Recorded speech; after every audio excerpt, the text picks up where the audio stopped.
Muy buenas tardes a todos. Muchas gracias, Javier, por darme la oportunidad de estar presente en la iniciativa de formación del campus del CESPE.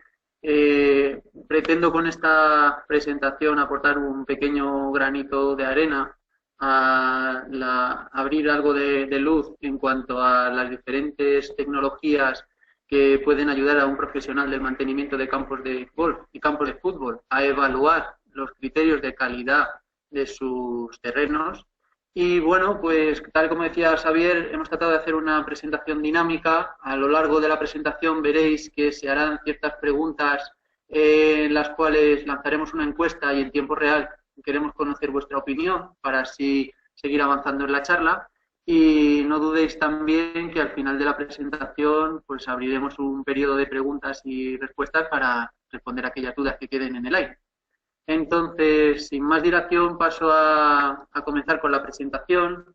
El objetivo principal de esta presentación es ayudar a documentar a los profesionales de la industria, a greenkeepers y a groundsmen, sobre los beneficios que tiene la medición de parámetros de calidad en terreno deportivo.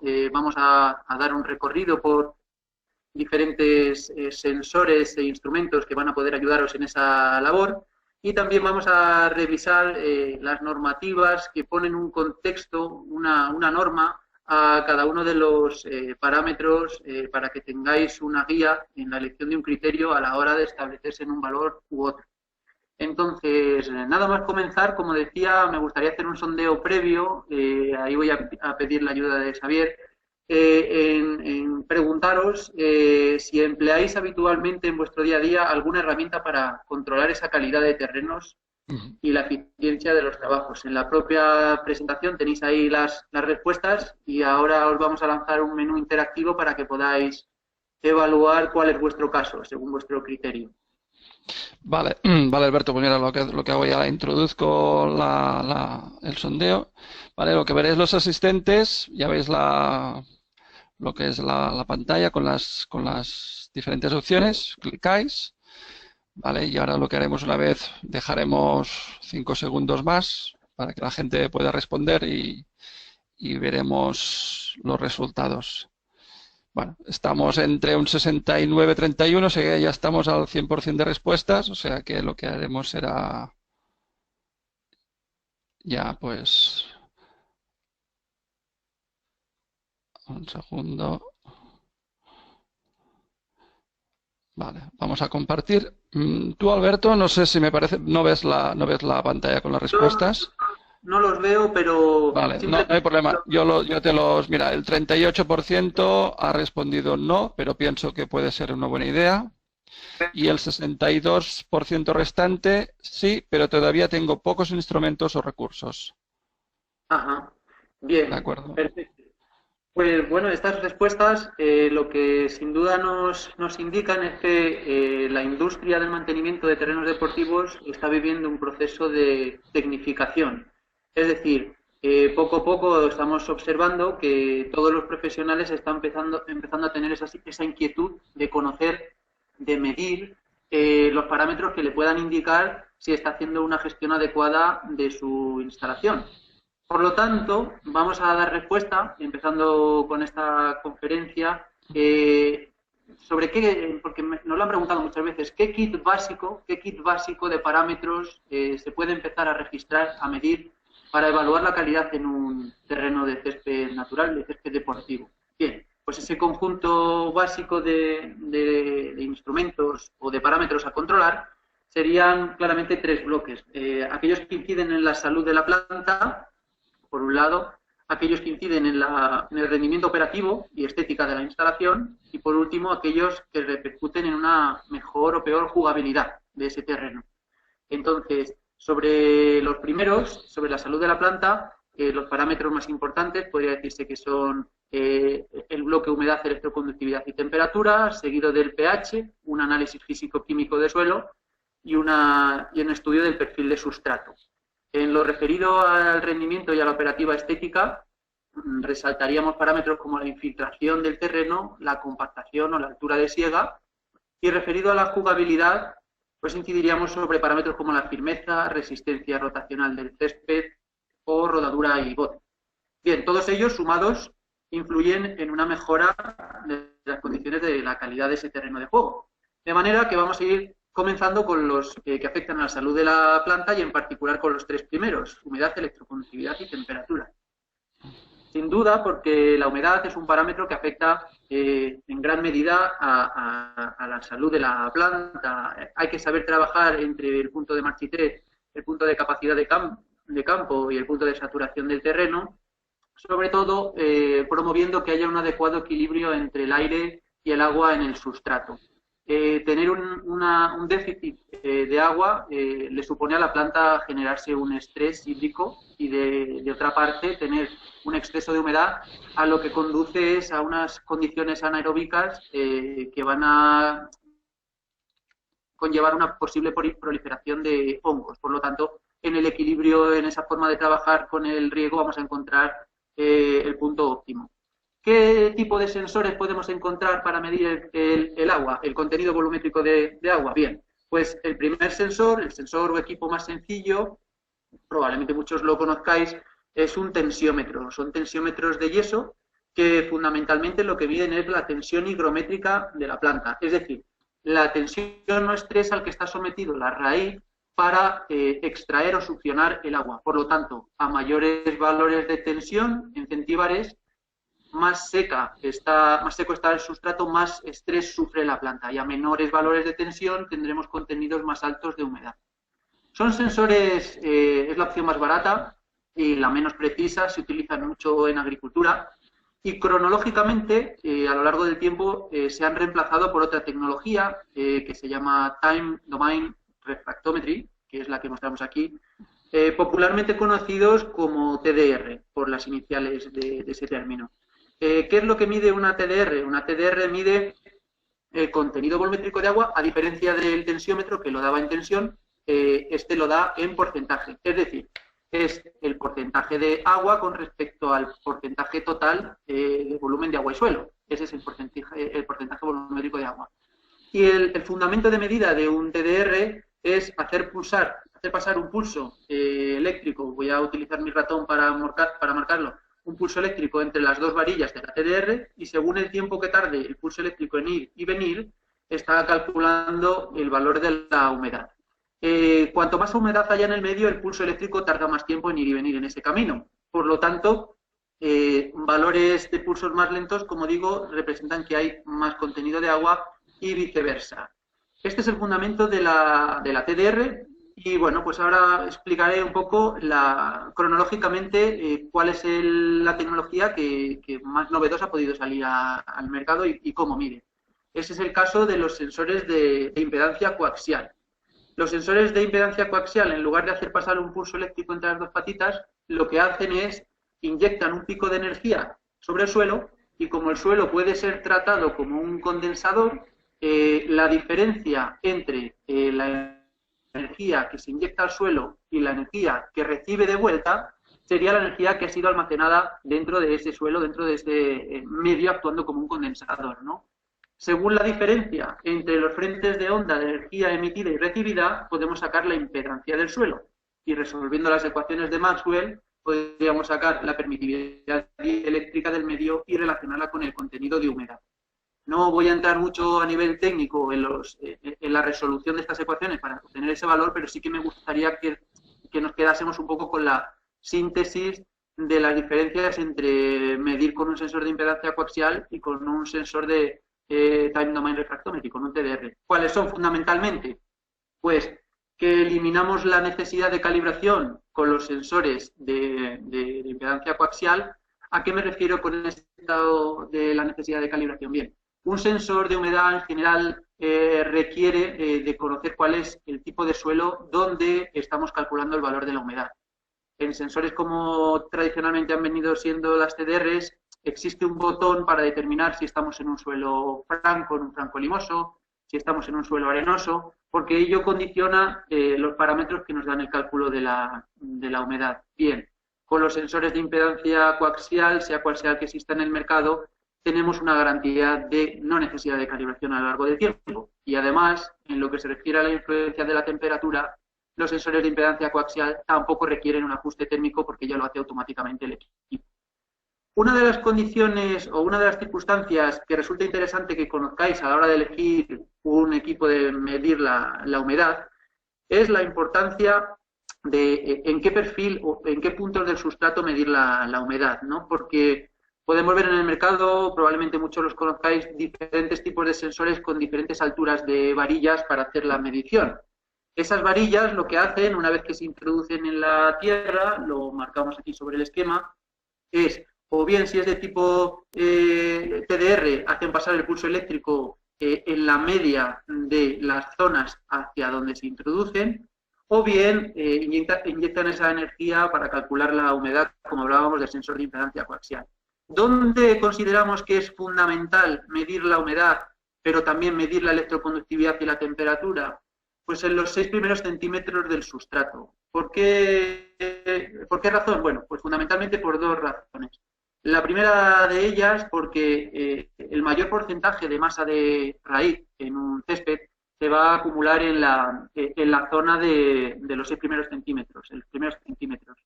Hay muchas personas que me pueden decir, bueno, sí, pero también es cierto que medir a diferentes profundidades nos va a permitir saber cuál es el estudio de la lixiviación natural del agua de riego para saber cómo hacer para bajar las sales en caso de que tengamos conductividades más altas. Bien, yo no digo que no, que sea una buena estrategia, pero también indico lo siguiente. Cuando introducimos una varilla excesivamente larga en un terreno, como podemos ver aquí en la fotografía, lo que hacemos en el sustrato es establecer una media entre los valores de la electroconductividad a lo largo de toda la varilla, de manera que si estamos haciendo una media entre lo que sucede en la parte inferior del sustrato con la parte superior del sustrato, al final no estamos obteniendo ni lo que está en la parte de arriba ni tampoco lo que está en la parte de abajo, porque al fin y al cabo estamos obteniendo una media de lo que ocurre en todo. Por lo tanto, ese efecto de lixiviación no lo estamos registrando. Nuestro consejo, referirnos a la parte de arriba, ¿qué ventaja tiene?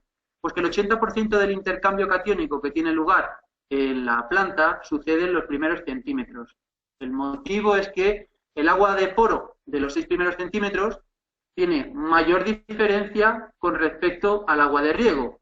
De manera que precisamente por ser ese gradiente más alto es donde se fundamenta el mayor intercambio. Siempre en fenómenos termodinámicos y también en fenómenos con fundamento agronómico, cuanto mayor sea la diferencia entre los dos materiales, mayor es la transmisión. Por lo tanto, lo realmente más crítico está sucediendo en los 6 primeros centímetros de la planta. Y así lo podemos ver reflejado en una gran muestra de datos de campos de golf y campos de fútbol a lo largo de todo el mundo, donde podemos ver que las mayores concentraciones de humedad y las mayores concentraciones de electroconductividad tienen lugar en esa capa más superficial. Bien, terminando este razonamiento, a continuación lo que recomendaría como aspectos a tener en cuenta a la hora de elegir un sensor de humedad o de humedad, electroconductividad y temperatura es primero fijarse en si es un equipo que necesite o no necesite de calibración. Porque al fin y al cabo, el mantenimiento de campos de golf y campos de fútbol no es un laboratorio. Se necesita cierta robustez, se necesita que el equipo sea práctico, que las medidas que me den hoy se reproduzcan mañana, que no tenga que estar calibrándolo y que funcione en todo tipo de suelos, porque podemos tener un día un campo, por ejemplo, el caso de un consultor. Hoy va a un campo, mañana va a otro campo y en uno tiene unos perfiles push-up, en otros tiene una construcción de greens Susga, o incluso dentro de un mismo campo de golf podemos tener diferentes tipologías de construcción de greens y por lo tanto necesitamos un sensor que nos funcione en todas ellas. Hay que buscar una tecnología que sea sencilla y práctica, que la información también nos la dé de manera muy intuitiva, que sea fácil de interpretar. Si tenemos una herramienta para darnos mapas, para darnos gráficas, programar alertas, será un aspecto a tener en cuenta como punto muy positivo. Porque la clave de tener un sensor y utilizarlo es fundamentalmente la continuidad en el uso que le vayamos a dar. Las verdaderas decisiones o la verdadera información no sale de ir un día a un campo y tomar una muestra, sino que de verdad de donde salen es de tener un compromiso continuo con la evaluación de los parámetros en mi campo. Por lo tanto, tenemos que buscar tecnología que sea muy sencilla de usar y dedicarle un tiempo a ella. que al principio puede costar un poco de trabajo adoptarlo en la rutina del día a día del mantenimiento, pero a largo plazo nos va a repercutir en grandes beneficios. Bien, para pasar al siguiente punto, vamos a pasar ya de la humedad a la electroconductividad y vamos a pasar de la humedad y vamos a pasar a la temperatura. ¿Por qué es importante la temperatura en la gestión del mantenimiento de un campo de golf o campo de fútbol? Bueno, pues por varios motivos. Uno de ellos es que es el principal indicador del estrés térmico de la planta. Existen especies que van a ser más o menos tolerantes a los rangos de temperatura que vive en el día a día del campo. Hay que tener también especial cuidado con el efecto de la humedad relativa. Podríamos pensar que la superficie de un green no está sometida a ningún riesgo por medir que son temperaturas relativamente bajas, pero si tenemos una humedad atmosférica alta, lo que estamos generando es le estamos impidiendo al suelo que transpire de manera natural, ¿no? Entonces, eso genera que no se pueda liberar calor del suelo y a pesar de que la temperatura foliar de la planta sea relativamente baja o media, podemos encontrarnos en que con el paso del día, por esa humedad relativa tan alta, el suelo se sobrecaliente dañando incluso la planta. Por lo tanto, bueno, pues podría ser un sensor de temperatura, un indicador de riesgos de refresco. ¿Qué herramientas podemos recomendar? Bueno, pues una de las herramientas que podemos recomendar son las curvas de greenkeeping, que las encontraréis por internet. ¿Qué es lo que hacen las curvas de greenkeeping? Bueno, pues uno mete su zona, la propia herramienta le reconoce la estación meteorológica más cercana y eso nos va a permitir saber cuál es el rendimiento de mi especie en particular para esa zona y podemos saber, por ejemplo, de cara a programar una resiembra, cuándo es el momento mejor de hacerlo, o, por ejemplo, las labores culturales, los pinchados, planificarlos de acuerdo a la variedad de cespitosa que mejor responde y en el momento del año que mejor va a responder a una recuperación. También nos va a servir esta herramienta para tener un seguimiento, un control del crecimiento de la vamos a decir, la especie invasora más famosa, ¿no? La Poanua. Y también la propia herramienta, ¿en qué nos puede ayudar?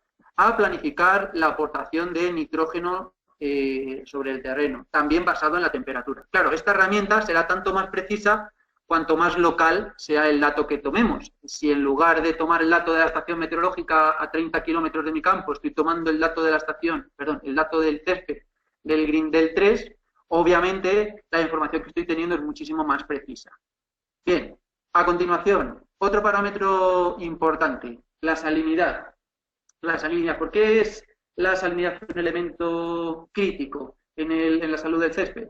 Pues porque afecta puede generar sequía osmótica, es decir, cuando tengo un medio salino en el entorno de la raíz, lo que estoy haciendo es que ese medio salino, por diferencia de concentración de iones, va a sacar el agua de la planta, de la raíz, del mismo modo que cuando vamos a la playa, nos bañamos y estamos mucho tiempo, pues la salinidad del mar lo que hace es nos saca el agua de los dedos y salen como rugosos, pues parece que se le ha perdido el agua, ¿no? Pues a la planta le va a ocurrir lo mismo. ¿Dónde están las fuentes de ese problema de posible salinidad alta? En el agua de riego, en los propios iones que tenga el suelo o en los iones que le aportemos al césped con la aplicación de químicos, de abonos, de fitosanitarios. Hay que medir muy bien esas acciones.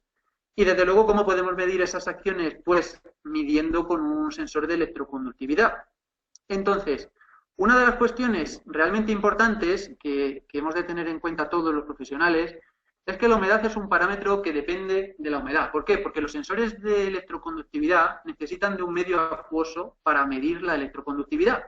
Si tenemos un suelo totalmente seco, la conductividad que nos va a dar el sensor va a ser cero, pero no porque tengamos el mejor suelo del mundo sin ninguna conductividad, sino porque no tenemos una pasta acuosa donde el sensor puede trabajar, puede funcionar. De manera que lo que vais a observar con los sensores de electroconductividad es que a medida que vais humectando la zona donde estáis midiendo, vais a llegar a vuestro régimen de máximo valor de electroconductividad y luego a continuación veréis el efecto del lavado de sales. En un laboratorio, cuando nos dan un análisis de muestra de suelo, vemos una electroconductividad. ¿Qué electroconductividad es esa? Esa es la electroconductividad de extracto de pasta saturada. Lo que hacen es, nos van a colmatar una muestra de suelo hasta llenarle todos los poros, y cuando ya no tiene más capacidad de asimilar agua ese suelo es cuando introducen el sensor de electroconductividad y ese es el valor de la electroconductividad de pasta saturada. Bien, ¿ese es un valor operativo en el día a día del mantenimiento? Sin duda que no. ¿Por qué? Porque no vamos a saturar el campo cada vez que queramos medir la electroconductividad.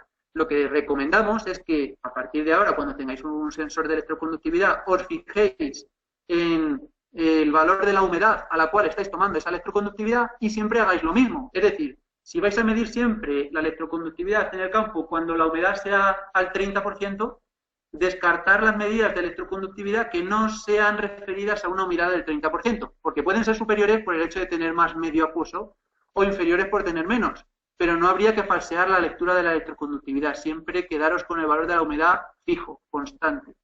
Hay tecnologías o hay empresas o en general profesionales que lo que recomiendan es desacoplar el efecto de la humedad del efecto de la electroconductividad. ¿Cómo se hace eso? Bueno, pues os planteo que hagáis el siguiente cociente. Dividís el valor de la electroconductividad entre el contenido volmétrico de agua, lo multiplicáis por 100 y ese indicador es un indicador de salinidad que sin duda va a ser más estable a pesar de las diferentes aportaciones de agua. Y si bien es cierto que es un parámetro físico que no tiene sentido, un sentido físico de cómo pueda ser el de la electroconductividad en el laboratorio, sí que es un indicador para que vosotros sepáis el efecto de la aplicación de un químico, el efecto de un riego con excesiva salinidad, etc. Bien, estos tres parámetros de los que he hablado son parámetros referidos a sensores portátiles, pero también tenemos tecnología enterrada, sensores de suelo. Voy a hacer también un recorrido aséptico en cuanto a diferentes tecnologías que tenemos de sensores enterrados, que fundamentalmente las tres más conocidas puedan ser el sensor TARWORD de Toro, el sensor ISS de Reinberg y el iTracker de Stevens. Bien, esas tres tecnologías, al estar enterrados en el suelo, han generado las siguientes dificultades que yo os puedo explicar. La primera dificultad que puedan generar es que cuando hay que hacer una labor de pinchado, una labor cultural sobre el terreno, existe un gran riesgo de dañar esa tecnología. Podemos estropear el sensor porque obviamente hay muy pocos centímetros desde la parte donde se hace una labor cultural y donde se entierra el sensor. Y la segunda gran dificultad es que en el golf o en el fútbol el sustrato y el césped es muy variable a lo largo de una superficie. Lo que ocurre en apenas un metro es tan diferente que cuando uno se plantea hacer una instalación de sensores enterrados, la mayor dificultad es que el número sería tan grande. Si de verdad lo que quiero tener es un sistema que me avise, por ejemplo, ante una seca, que las inversiones al final suponen un límite o una barrera de entrada hacia la tecnología. Por lo tanto, ¿cuál puede ser nuestro consejo? Decir, bueno, pues vamos a utilizar un sensor portátil, ya sea uno de impedancia coaxial, ya sea uno de time domain refractometry o un tensiómetro, pero portátil, y a partir de hacer un diagnóstico móvil de la situación del campo, si tenemos un punto fijo que deseamos controlar, donde sea crítico su seguimiento, hay plantearse un sensor enterrado. No obstante, lo que nunca vamos a salvar es la dificultad de que por estar enterrado, cuando vayamos a hacer un pinchado, lo podemos estropear. Hay partidarios de tener sensores enterrados que dicen, bueno, no pasa nada, dejamos el sensor enterrado, lo marcamos como si fuese un aspersor y cuando vayamos a hacer el pinchado no pasamos por él. Eso tiene un problema, estamos dejando una zona sin tratar de la misma manera que las zonas vecinas. Por lo tanto, el valor que me pueda dar de la humedad, electroconductividad o temperatura no es el valor real del resto de puntos porque no está teniendo los mismos tratamientos. Bien, a continuación vamos a tratar parámetros físico-químicos de laboratorio para el estudio de la salud de la planta. ¿Qué podemos aconsejar? Aquí también voy a ser preciso con un ejemplo en particular, ¿no? ¿Por qué consideramos que es muy positivo correlacionar el valor de un análisis de laboratorio con los valores de humedad, electroconductividad, temperatura, pH tomados in situ? Porque los análisis de laboratorio nos pueden ayudar a definir unos umbrales de calidad con esos parámetros. ¿Cómo sé yo si cuando mido la humedad en un campo, si tengo un 30%, es ese 30% bueno, es malo, es bueno para mí, es malo para un campo de la zona norte si yo estoy en el sur? Obviamente hay muchas diferencias, ¿no? ¿Cómo podemos adecuar una guía de trabajo para mi valor de humedad? Fundamentalmente haciendo un análisis de laboratorio. Recomendamos que hagáis un análisis de laboratorio de pasta saturada, que una vez que colmaten la muestra de suelo, llenen todo el poro disponible por esa planta, por ese suelo, lo llenen de agua, si nos sale un valor como el 60%, eso querrá decir que el volumen total de poro que tengo en ese suelo es un 60%. Por lo tanto, nuestra recomendación es que dediquéis de ese 60%, como máximo, que reservéis un 30% para agua y el otro 30% lo dejéis disponible para aire, para evitar esas condiciones anaeróbicas de las que hemos hablado. En el caso de que un análisis de pasta saturada me dé un 60%, yo sé que tengo hasta un 30%, entonces, para cubrir con agua mi terreno. Llenarlo por encima del 30 ya podría generar una consecuencia que a lo largo del tiempo con altas temperaturas pueda tener proliferación de hongos. Entonces, ese es nuestro principal consejo. Otro parámetro crítico para el mantenimiento y la calidad de terrenos deportivos es el pH. El pH es un parámetro cuyas causas o parámetros o circunstancias, perdón, que lo hacen variar es pues, la aportación del agua de riego, la composición que pueda tener el suelo. Claro, si tengo un suelo calcáreo me voy a ir a un pH más alcalino que si no lo tengo. La materia orgánica disponible en ese suelo también va a significar el medio. La composición del sustrato que tengo, la aplicación de abonos, según el abono que aplique, sea de reacción ácida o sea de reacción básica, la propia actividad microbiana y la descomposición de materia orgánica. Si tengo mucha materia orgánica en el suelo, en el touch, voy a liberar mucho CO2 y el CO2 lo que hace es acidifica el medio, por lo tanto sube mi pH, ¿no? Habría que tenerlo en cuenta a la hora de valorarlo con un sensor de pH. ¿Qué efectos genera? Pues bueno, los efectos de tener un pH más alto o más bajo, de manera práctica, puede ser, por ejemplo, la asimilación de nutrientes que pueda tener mi perfil de suelo, o sea, mi césped, según esté en un nivel de pH. Aquí podemos ver que componentes concretos, como pueda ser el fósforo, se absorbe si estamos en unas bandas de pH entre 6 y 8, pero obviamente si no estamos en esas bandas, la asimilación va a ser menor y a lo mejor mi programa de fertilización no está tomando el efecto deseado y estamos derrochando a lo mejor dinero aplicándolo con unas circunstancias no adecuadas. O también determinadas enfermedades pueden ser más fácil que salgan en un suelo con un pH más alto o con un pH más bajo, ¿no? Una última consecuencia por la cual es interesante controlar el pH es la precipitación de esas deposiciones calcáreas en las tuberías de riego, ¿no? Hay que tener controlado el pH también en el agua de riego para evitar o para alargar la vida útil de las tuberías de riego. ¿Qué tecnologías tenemos diferentes para medir el pH? Por un lado tenemos los típicos medidores de pH con electrodos de vidrio, ¿no? Los de siempre, que son los que veis en la parte izquierda de la imagen. Y por otro lado, los de la parte derecha son los nuevos sensores ISFEC que tienen fundamentalmente la ventaja de que no son necesarios que se guarden en seco. Nos ha pasado muchas veces que algún profesional ha venido con un sensor de electrodo de vidrio diciendo es que parece que la medida se ha quedado congelada. Eso ocurre si no mantenemos siempre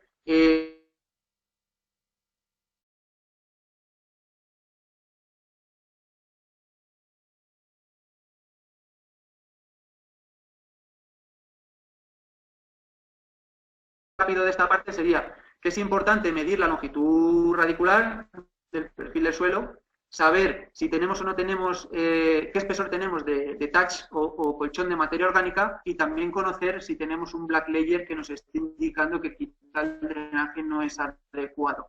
A continuación, un poco como indicadores de rendimiento y operativa del campo de golf o campo de fútbol, uno de los parámetros más importantes es la infiltración, tanto en entrega de construcción como en el día a día de esa operativa del campo, porque eso nos va a indicar cuándo es el momento a lo mejor más adecuado de hacer un pinchado para mejorar cómo el césped es capaz de absorber mejor el agua, ¿no? Entonces, en relación a la infiltración, los equipos de medida más comunes se llaman infiltrómetros. Hay dos tipos de infiltrómetros. El infiltrómetro tradicional son dos anillos concéntricos de chapa, como veis allí, que lo que hace es llena primero el anillo exterior para evitar con el drenaje natural del agua del anillo exterior que la del anillo interior se extienda en sentido transversal, porque aquí lo que interesa es medir cómo el agua se introduce en la tierra en sentido vertical. Ese es el parámetro.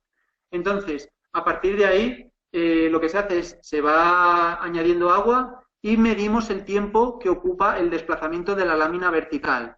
Una vez que se hace eso, el efecto es que se van generando una curva que nos va a permitir calcular el valor de la tasa de infiltración o velocidad de infiltración del terreno, en milímetros hora. ¿Qué dice la norma? La norma dice que hay que esperar a que se llegue a el estado estacionario, es decir, a llegar a este estado de saturación. Pero a veces la norma no es tan sensata como la práctica. La práctica es que muchas veces en el día a día de la gestión no podemos estar esperando durante horas hasta tener ese ensayo completo. Por lo tanto, la norma UNE de calidad de terrenos deportivos, la 41.959, lo que recomienda es estar en 50 milímetros hora para campos de fútbol y 100 milímetros hora para greens, pero haciendo un ensayo en 40 minutos. Dedicar 20 minutos a humectación y otros 20 al ensayo una vez que el suelo ya está húmedo. Esto sería la idea. Luego, la compactación. Existen también sensores de compactación que lo que van a revelar es pues esas libras por pulgada cuadrada que tengo de compactación en el terreno. Me van a ayudar como indicador de si es el momento o no es el momento de hacer una labor de descompactación, porque claramente, como podéis ver en la imagen, se ve mucho a nivel para una misma profundidad cómo el terreno tiene una compactación diferente antes y después de una labor cultural, ¿no? Entonces, bien, esto sería otro parámetro para tener en cuenta. Otro este es muy conocido, la altura de siega, la altura de corte. Es importante mencionar cuál es el método oficial que establece, por ejemplo, la normativa FIFA. Vamos a hablar por un lado de fútbol. Veréis que otras también hago más énfasis en golf, ¿no? Para de alguna manera estar más alineado con todo el perfil de audiencia. Pues bueno, pues ¿qué dice la FIFA de cómo hay que medir? Pues cómo hay que medir es, se pone el medidor de altura de corte, que es un prisma, se miden las 10 briznas de hierba más altas en un sentido y a continuación se levanta y se pone transversal en el suelo para tener otras 10 medidas de las briznas de hierba más altas, se anotan todas esas medidas y por último se hace la media sobre esas 20, ¿no? Y eso va a ser la verdadera altura de corte. ¿Cuál ha sido el cambio que ha introducido la FIFA en su normativa en 2015? Pues es fundamentalmente el ampliar esta región sobre la cual se mide la altura de siega. Al haberla aumentado, pues es más probable que haya más briznas altas y por lo tanto se penaliza más que tengamos una altura de corte más alta, ¿no? Ese es fundamentalmente el cambio. Bien, vamos a avanzar a los siguientes. Perdonad que sea un poco pesado, pero voy a volver a preguntar si se ha arreglado ya el problema del audio. ¿Me escucháis ya bien? Sí, Alberto, de momento perfecto. No hay Vale, problema. pues, quitando la cámara parece que lo hemos arreglado. Sí, vale. Perfecto. Sigo entonces Muy bien. Sigo entonces ahora por la vertiente de jugabilidad, ¿vale? Tanto en golf como en fútbol estamos hablando de terrenos deportivos. Por lo tanto, es muy relevante tener en cuenta el criterio de la jugabilidad a la hora de hablar de calidad en césped. ¿Qué parámetros pueden afectar a tener una mejor o una peor jugabilidad? Bueno, vamos a hablar un poco también de contextos reguladores. Existe en el lado del fútbol, como bien había dicho, las normas FIFA que tenían hasta 2012 los sellos Recommended One Star and 2 Star y que cambiaron a los Quality Pro en 2015 y la norma UNE 41.959.1. Esta información yo la voy a compartir con vosotros, podéis descargaros luego la presentación por si os sirve de cara a tener una referencia normativa. Pero lo que sí que es cierto es que ahora está muy en boca de todo el mundo en la industria del fútbol el reglamento de la retransmisión de derechos audiovisuales, como la Liga de Fútbol Profesional ha establecido unos criterios de cada uno de los parámetros de lo que hemos hablado para homogeneizar la calidad visual de los campos de fútbol en España. Del lado del golf, ¿qué contextos normativos podemos mencionar? Bueno, pues la norma, la 188.001. En particular, lo que merece la pena estudiar son los requisitos para la prestación de servicio en esa sección que dice mantenimiento y gestión medioambiental de campos de golf. También la normativa ISO 9001 y la 14001, que es extensible a cualquier tipo de empresas. Y también son conocidos los sellos GIO, ¿no? Que están también muy en boca en el sector del golf. Esos serían los contextos normativos. Ahora bien, ¿qué parámetros son entonces los que podemos dar seguimiento en el día a día de las operaciones? Por ejemplo, dureza o firmeza y desplazamiento vertical. Existen dos tipos de tecnología. Por un lado tenemos el martillo de Clef y por otro lado tenemos el sensor TrueFirm. Los dos están aquí, a la izquierda el martillo de Clef y a la derecha el TrueFirm. Bien, En estos casos, lo que es recomendable es, por ejemplo, la USGA, como veis aquí, recomienda para golf este equipo, si bien es cierto que también se podría usar el martillo de Clegg, pero teniendo en cuenta que tenemos que utilizar un martillo de 0,5 para greens y que el de 2,5 es el típicamente utilizado, 2,5 kilos, para fútbol. Luego, mucho cuidado en utilizar el martillo de Clegg indistintamente en golf y fútbol, porque deberíamos de adecuar el peso del martillo. ¿Qué me dice uno y otro sensor? Bueno, el sensor TrueFilm que vemos aquí en la parte derecha, bueno, lo que me está dando al lanzar el martillo es lo que se hunde la bolita de la parte de abajo al lanzar el martillo de arriba abajo. Eso indirectamente me está dando en pulgadas el espesor del touch. Por lo tanto, eso me va a poder marcar si la firmeza es adecuada, pero también correlacionarlo con un parámetro físico tangible, que es el espesor del touch. No ocurre lo mismo con el martillo, que me da el valor en gravities. En gravities, ¿qué es un gravity? Un gravity es la medida de la deceleración que sufre el impacto de la bola al caer en el suelo. Por lo tanto, la lectura de los gravities va a la inversa. A mayor valor de gravity, tengo una mayor deceleración, por lo tanto el suelo está más duro. A menor valor de gravities, tengo el suelo más acolchonado. Existen estudios de Mika Good, al que probablemente todos conozcáis, que determinan que se puede correlacionar el nivel de humedad con el nivel de firmeza. Es decir, a menores niveles de humedad tenemos el césped más firme, eso se puede ver en el día a día del mantenimiento.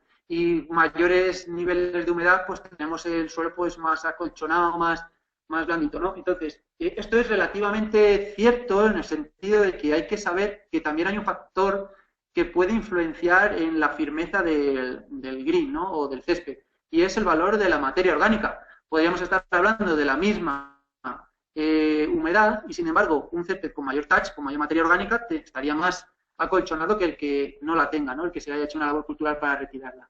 Por lo tanto, cuidado con la interpretación, porque es importante tener en cuenta tanto la humedad como la materia orgánica en el cálculo y la evaluación de la firmeza. De estas tecnologías, por ejemplo, hay tecnologías que ya vienen con herramientas muy novedosas, que vienen con Bluetooth, que incluso, pues bueno, pues te permiten tener mapeado con un GPS que también traen, pues los niveles de firmeza en la superficie deportiva. Os dejo también ahí recomendaciones de firmeza en gravities, pues desde profesionales conocidos como Alan Ferguson, los que recomiendan la liga, los que recomiendan la norma, y los mismos para el sensor de la USGA a través de la publicación que también os dejo aquí en medición de touch, es decir, eso que da el TrueFilm, que son los milímetros que se desplaza la bola al impactar, con respecto a lo deseable según el tipo de especie en campos de golf. Otro de los parámetros de jugabilidad es el ensayo de tracción. Este es especialmente relevante en campos de fútbol. ¿Por qué? Porque los jugadores tienen rápidos movimientos y en esos cambios de dirección tan bruscos que hacen, si el césped tiene una resistencia a la rasgadura rotacional, que es lo que mide este equipo, pues las articulaciones sufren mucho, sobre todo las rodillas, se puede lesionar, ¿no? Entonces, la Liga o la FIFA establecen parámetros para quedarse por encima de un valor y por debajo de otro y evitar ese tipo de lesiones. Existe tecnología homologada, como la que vemos aquí, que es fundamentalmente equipamiento pues muy caro, ¿no? Que el que acaba teniendo un equipamiento como este, pues es un laboratorio o un equipo que va a hacer una auditoría, como pueda ser el Instituto Biomecánico de Valencia, que ha hecho las auditorías de la Liga, pero también existen soluciones más económicas que, si bien es cierto que no están homologadas, porque por ejemplo veis que aquí no tienen peso, pues un poco está en el profesional también que encuentre una correlación entre su percepción, que al fin y al cabo ha sido la que siempre le ha guiado, y los valores que le puedan dar sensores que, hombre, pues igual no tienen que gastarse 7.000 euros en la determinación, pero ya nos empiezan a dar un número, ¿no? Ahí está la clave, en empezar a tener un número. Voy a terminar la parte de jugabilidad con lo que se refiere a rodadura y bote. Por un lado está la vertiente de bote en fútbol, ¿no? Pues que tenemos que lanzar un balón en un equipo con escala, 2 metros y según lo que rebote, y dependiendo de si estamos valorándonos bajo un sello Quality Pro o bajo un sello Quality, el Quality Pro será más estricto en FIFA, pues según tanto rebote de más, pues peor calidad se tiene, ¿no? Y en golf pues tenemos el equivalente de medir la rodadura de la bola con un steam meter, que bueno, lo conoceréis todos, que es una especie de barrita donde se va inclinando hasta que la bola se libera, empieza a rodar y luego medimos la distancia de rodadura de esa bola para saber cuánto de rápido están mis greens. Bien, este sería el último, ¿no?, de los parámetros de calidad en cuanto a jugabilidad. Bien, y ahora yo lo que lanzo, voy a lanzar ahora otra pregunta, ¿no? Sobre todo porque lo que lanzo es la cuestión de, creo que la industria debe de empezar a tecnificarse porque es un beneficio para el profesional tener un equipo con el que medir. Porque si yo voy a comprar un césped y me dice que tiene alta calidad, la alta calidad es muy subjetiva. Deberíamos de contextualizar alta calidad con un valor concreto, con un número. Y eso solo lo podemos tener si los profesionales tenemos la capacidad de medir. Porque, hombre, aquello que no se mide, decía Lord Kelvin, que aquello que no se mide no se puede mejorar. Pues estamos en ese caso. No podemos tener una guía al mantenimiento si no tenemos unos números, si solo nos basamos en percepción visual, ¿no? Y sobre todo porque vamos a entrar en el estudio de las causas, no tanto de los efectos cuando me surja un problema. Entonces yo por eso lanzo la idea de, sería interesante tener un sello de calidad continua. ¿Cómo trabaja mi club en la calidad continua? Entonces, yo por eso lo que lanzo ahora, Xavier, si te parece, lanzamos la segunda pregunta, que es lo que dice, valorar qué atributo de los que están asociados a la calidad de terrenos de césped deportivo, que pues de los que están ahí, consideráis cada uno de vosotros como el más importante y dónde pondríais vuestros recursos y esfuerzos. Probablemente alguno diga, pues yo en todos. No, pero vamos a tratar de evaluarlo, suponiendo que los recursos son limitados, ¿no?, y que solo podemos elegir uno por el cual empezar. Vamos a consultar un poco qué es lo que opináis a este respecto. De acuerdo, pues voy a introducir la encuesta. Ya está en marcha. Esperemos a que la gente vaya escogiendo las opciones. Dejaremos 5 segundos más. 4, 3, 2, 1. Cerramos. Vamos a exponer los resultados. Pues mira, te cuento, Alberto. Un 10% ha escogido la opción de instalación sostenible con el medio ambiente. Un 57% un campo que tenga óptimas condiciones de jugabilidad y un 33% una instalación muy eficiente con el gasto de recursos del club. Ajá. Entonces entiendo que por orden, si lo clasificáramos por orden, el primero más importante ha sido el de jugabilidad. Sí. El segundo, eficiente. CDA. CDA. Primero la jugabilidad, luego la eficiencia en el gasto y consumo de recursos y por último la sostenibilidad con el medio ambiente. Eso mismo. Bien, probablemente, esta es una reflexión que yo lanzo, si esta conferencia hubiese sido de gerentes, bueno, pues probablemente nos hubiésemos encontrado con que quizá la respuesta prioritaria hubiese sido instalación muy eficiente con el gasto, ¿no?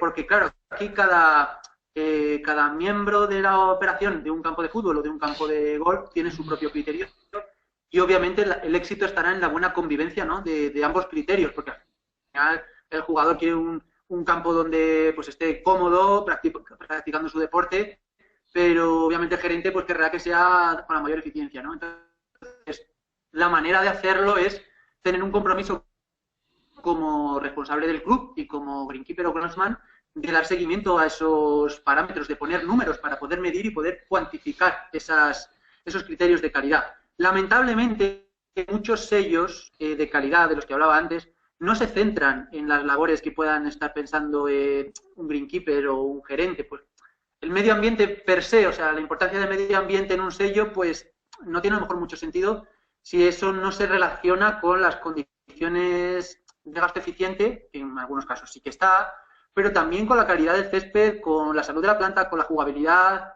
y con la propia estética, que yo también comparto que no debería ser el criterio prioritario porque un césped tiene que estar sano. Esto no es un jardín. Entonces, bien, pues por lo tanto, a estos parámetros de calidad, obviamente hay que añadir un parámetro muy importante, que ya lo habéis indicado vosotros, que es el de la eficiencia.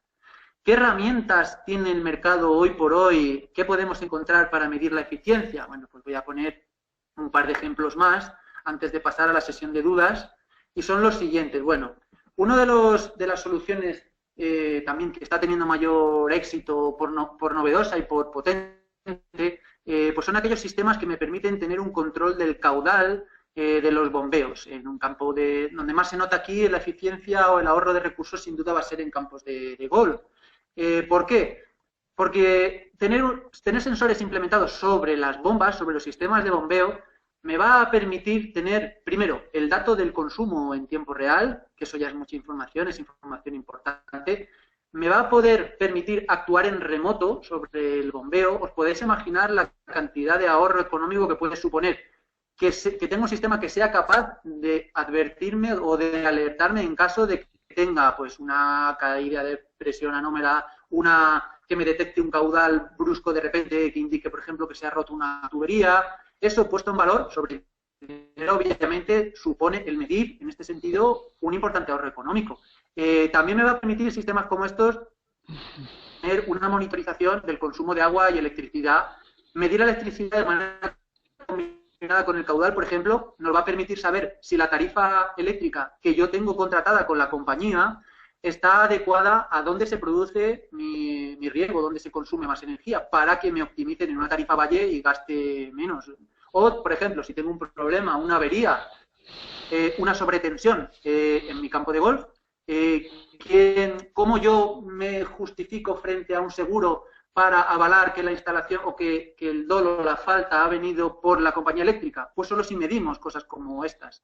Podemos estudiar la eficiencia de las curvas de carga de la bomba, tener respuesta temprana a acontecimientos, se pueden medir presiones antes y después de los filtros de bombeo, podemos medir niveles de caudal en mis depósitos, podemos controlar también cuál es la salinidad en el agua del depósito y cómo se convierta esta salinidad en agua en el sustrato con sensores portátiles de los que hemos hablado antes. Y en definitiva también alargar la vida útil del equipamiento de bombeo, que en muchos campos estamos observando que no se hace labor de mantenimiento al bombeo. Al final se espera que se rompa, se cambia. ¿De verdad que no podemos hacer nada mejor? Seguramente sí. Podríamos medir y evaluar esto para alargar la vida útil de mi equipamiento.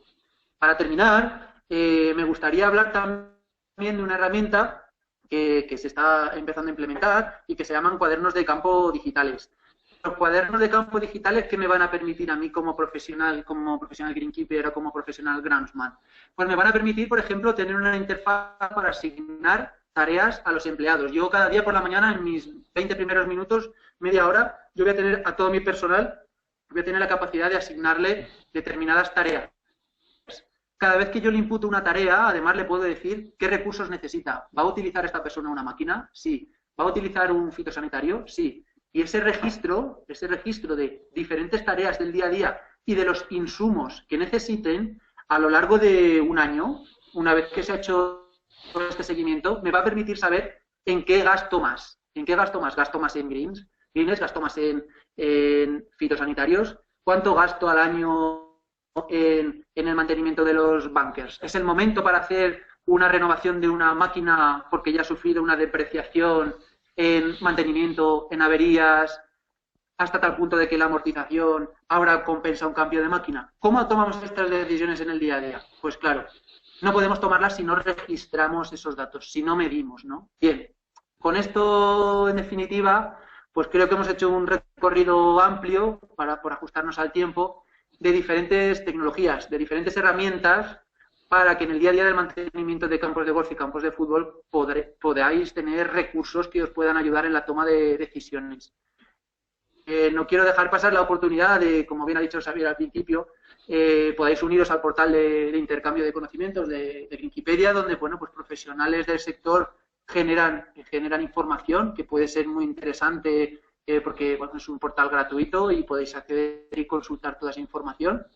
Y bueno, importante quizá terminar con una última pregunta, esta presentación, que de todo lo que se ha dicho, de todas las herramientas que se han mostrado, de todos estos recursos, me gustaría conocer, desde el punto de vista del profesional, cuáles han sido las herramientas que más útiles hayáis visto, que os interesarían más, que os parece, pues bueno, comentarnos un poco. Espero saber que puedas abrir ahí esta última ronda de preguntas. Vale, vale, ya pues la introduzco. De acuerdo, ya está en directo. Esperamos unos segundos que la gente vaya votando. Bueno, votando, escogiendo. Vale, mira, cerramos en 3. Esperamos, ha votado el 70%, esperamos un poquito. Bueno, ya se ha estabilizado el voto, pues ya está. Cerramos en 3, 2, 1. Vale, vamos a compartir el resultado. Pues mira, te comento, Alberto, te comento de menor a mayor, y así lo podrás poner ya en orden. Mira, un Vale. 17% plataforma de supervisión de consumos al bombeo, un Ajá. 22% pH, bueno, sensores de pH, resistencia rotacional, infiltración, firmeza, etcétera. Un 35% el cuaderno de campo digital para el análisis del gasto y un 57% sensores de humedad, electroconductividad y temperatura. Bien, bien, bien, bien. Me agradezco mucho pues, la franqueza y vuestra opinión, porque al final yo creo que el sector solo se puede tecnificar si tiene el gesto, ¿no? de escuchar al profesional en lo que de verdad percibe como importante para valorar esa calidad. Y bueno, pues esa es precisamente nuestra labor y con esto me despido, pues un poco toda la tecnología que podáis ver, podéis verla con más calma, podéis preguntar cualquier cosa o bien ahora, hasta el final de la presentación, o si no, bueno, pues ahí están los datos de contacto. Nuestra empresa se llama Tilum y esa es la web. Y bueno, pues estaremos encantados de seguir contribuyendo a esta tecnificación y profesionalización del sector. Y de mi parte, pues creo que todo lo que tenía previsto en este tiempo estaría completo. Vale, perfecto. Pues muchas gracias, Alberto, por tu presentación. Yo creo que ha sido muy, muy interesante bueno, y la verdad es que puede abrir campos de exploración todavía en el sector de céspedes deportivos. Lo que vamos a hacer de momento no hay ninguna pregunta, pero bueno, vamos a dar un tiempo. Lo que voy a hacer es mientras eh, lo que voy a hacer compartir mi pantalla más que nada para dar unos segundos a la gente para que presentar el próximo webinar, que será el 25 de mayo a las 6, no, perdonad, será a las 5 de la tarde, hora de aquí de España, o sea que para la gente ubicada en Argentina o bueno, en otras latitudes, pues bueno, tenéis que tener en cuenta la diferencia horaria. Bueno, este webinar será una segunda parte que iniciamos con Robert Opel, que es el vicepresidente del International Sports Turf Research Center y que está relacionado, bueno, un poquito, bueno, bastante con la charla de hoy porque habla de las propiedades físicas del suelo sobre el agua y el oxígeno. O sea que yo creo que será más que interesante seguir la charla, la segunda parte de esta charla, después de haber oído la presentación de Alberto, porque así, bueno, podremos ligar bastantes cosas. Pues bueno, a ver, déjame un momento comprobar. Después, de acuerdo, pues Alberto, la gente, la verdad es que has hecho una presentación muy clara y porque no hay dudas, o sea que por mi Bueno, parte, bueno, en en todo cualquier caso, bueno, caso, has dado tu he correo de dado contacto. eso es, por si alguien tiene alguna duda que quiera preguntar, pues Eso ahí mismo. en el correo o en tilum.com nos contactáis y estaremos encantados de atenderos. Vale, sí, bueno, en todo caso, pues esto yo creo que al final lo que tenemos que, bueno, al final es crear un poquito, pues, esta comunidad, un poco de interacción y intercambio de conocimientos entre todos. O sea que a mí me podéis escribir también sin ningún problema, referente a temas, profesores o lo que vosotros queráis que pueda ser interesante para vosotros. Yo, pues, bueno, desde Campos de Césped pues siempre buscamos temas que creemos que pueden ser de provecho. Pues Alberto, de nuevo muchas gracias y nada, nos seguimos en contacto. De acuerdo, pues muchas gracias a vosotros. Pues venga, Alberto, hasta otra. Hasta otra. Adiós.